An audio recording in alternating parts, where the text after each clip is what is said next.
Orqasida kiyim turibdi. O'shani olib chiqdim. Dazmol qilib chiqaymi? Sizni qizim bo'lib turmaydi. Tezlashgan uka. Xo'p, bo'ladi. Xo'jayin, hozir 1 soatdan keyin hamkorlarimiz kelishar ekan. Kelishibdi zo'r suvlarni, shikolatlarni taqilib tashlaydi.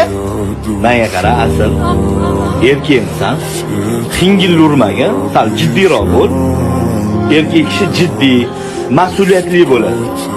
Masxarabozmisan? Aslida bunaqa odam emasman. Mani otamning yo'li. Onamlar bilan yolg'iz yashaymiz.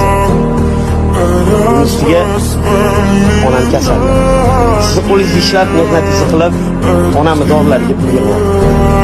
Lekin farzandingiz olamdan o'tgandan keyin ancha o'zgarib qolgansiz. Bir ikkita xodimlarni jahl ustida bo'shatib yubordingiz.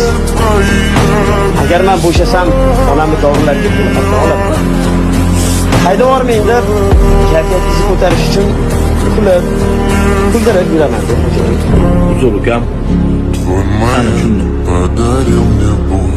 Bugundan oyligini ko'tarib beraman. Yo'q, shart emas. O'zi mehnatimga yarasha olman. Faqat bo'shatib yubormasangiz bo'ldi. Tashlarimni qilib qoling. Меня теряла, я башиком по стеклам, бегал так упрямо.